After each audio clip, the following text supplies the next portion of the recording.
We knew that they were going to be nasty about it. But Democrats have shown us just how crazy they are, as well as how vindictive they are, within the first 24 hours of taking power.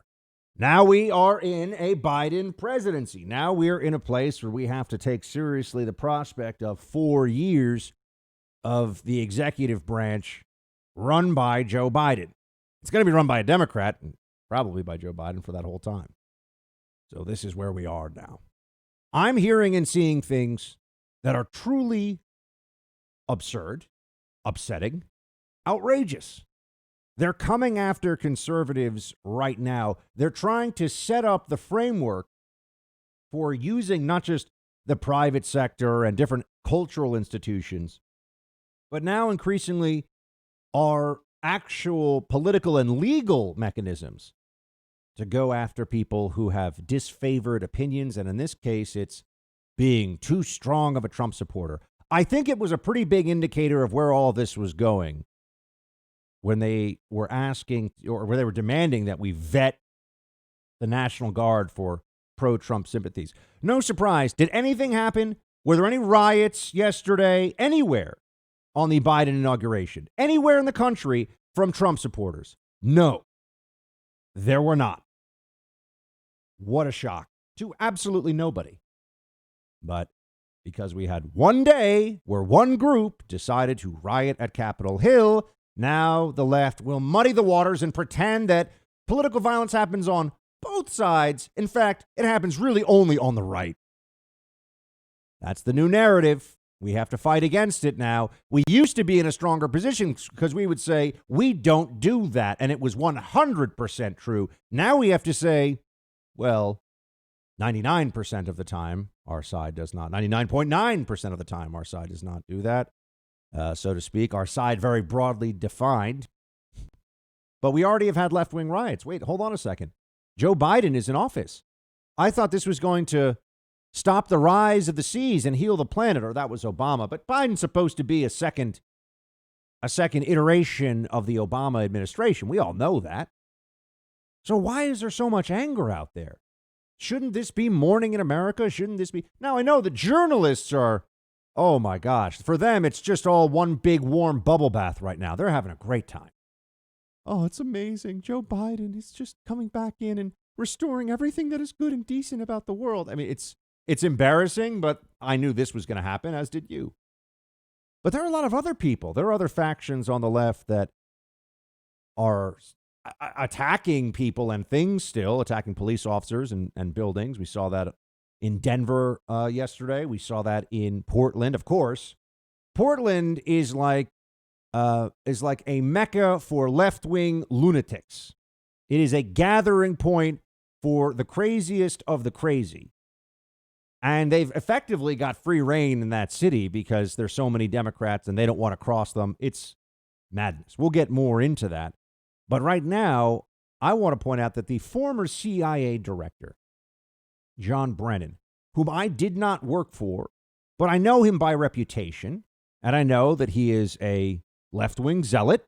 He's a very progressive guy. Think about that, all right? He was the CIA director under Obama.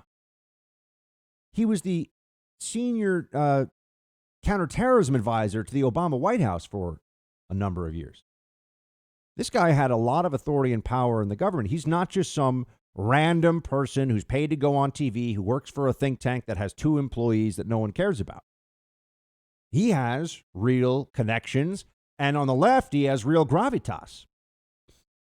And he is single-handedly, and this isn't new because of what he did over the Russia collusion hoax, he is single-handedly destroying the brand of former CIA officer, which makes me mad on many levels, but he is.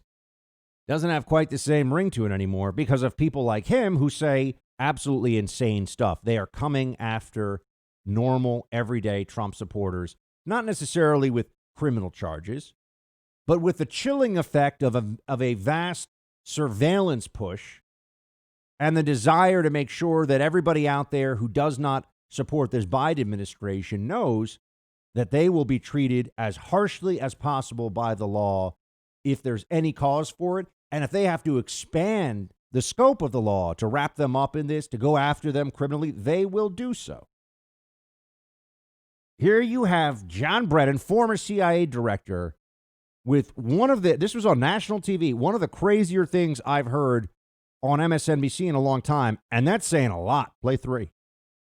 But because of this growth in polarization in the United States and domestic violence and white supremacist groups.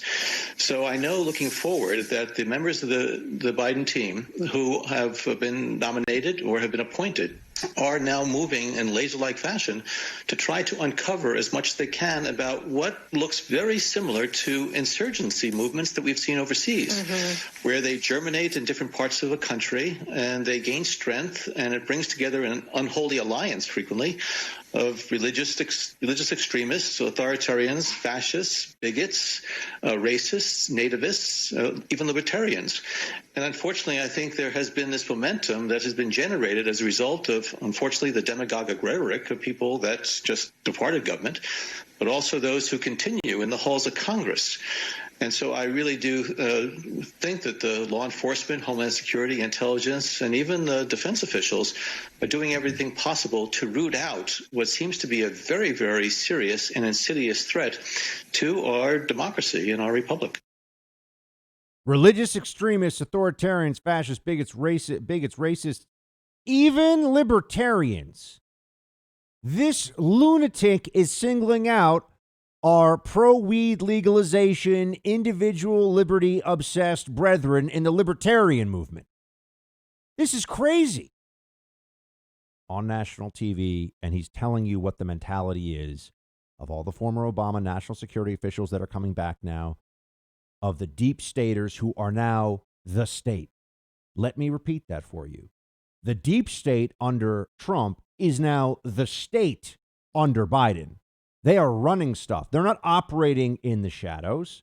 They're not afraid of the DOJ finding out about this. They think they'll get a performance award if the DOJ finds out about what they're going to do against Trump voters, against this Trump insurgency, so to speak.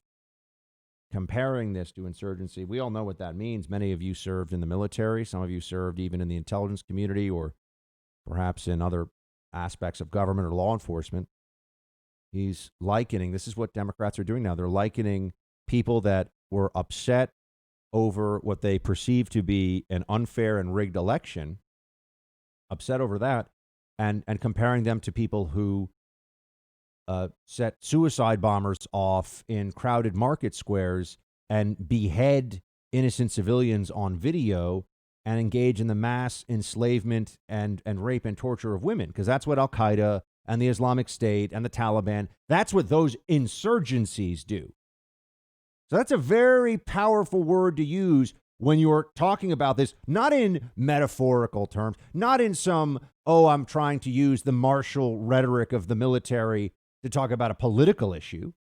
He's saying, no, we need to use, this is the Obama ex-CIA director saying we should see and are seeing the entirety of the national security apparatus, Homeland Security, federal law enforcement, even DOD, laser-like fashion focus on the anti-Biden, pro-Trump insurgency, and to bring every tool to bear to crush it.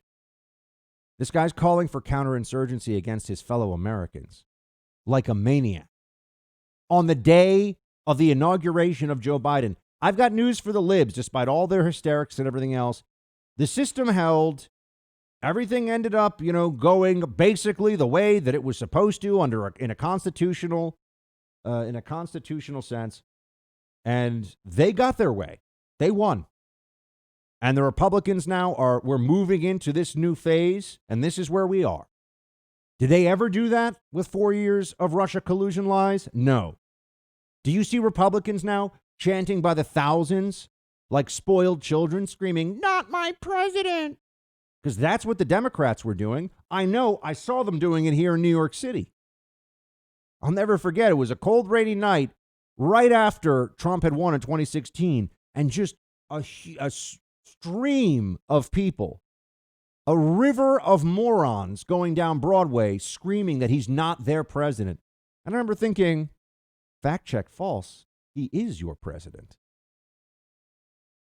That's where we are now. We got a bunch of loons running around. But instead of just opposing the government, instead of leaking to the Washington Post to undermine the incoming administration, bringing phony but pretextual prosecutions that they're pretending are about something else.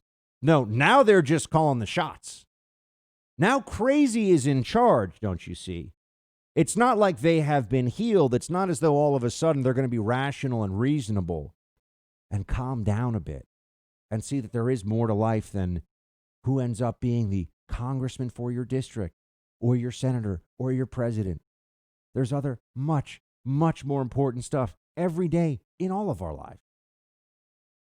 This is just a little tiny piece, a portion of it, and one that you should wrap up and put aside some days. One that you should make sure you don't always think about, that all of us should take breaks from this. Take a moment to make sure that we're spending enough time with family, friends, loved ones. Take the kids fishing. Take the missus out for a nice dinner. Enjoy yourself. Enjoy your life. We are all on borrowed time. I wish Democrats would just calm down. They are not waging some existential struggle against fascism in America known as Republicans. That's not happening. It wasn't happening under Trump, and it's not happening now.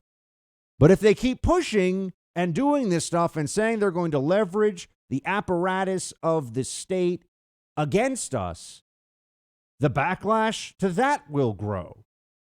The anti-purge will become a real thing. And depending on how severe and how serious they get, this could take us down an ugly political path. Even uglier than what we've seen. And not even just political all the time. And that's the fear here. That's why I really do want the Democrats to calm down. Republicans are going to make arguments against what they're doing. We're going to try to convince those Democrats who are not fully brainwashed by the left that they shouldn't do these structural changes to this country that are being talked about by Democrats.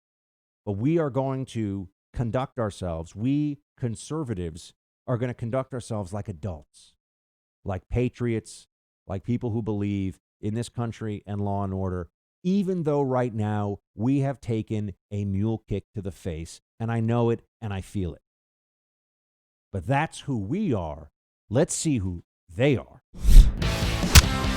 Hey, Team Buck, thank you so much for watching The First on YouTube. If you like this video, please click that little thumbs up button so then it will log as liked. And also, if you want to see more great content from The First, please click subscribe.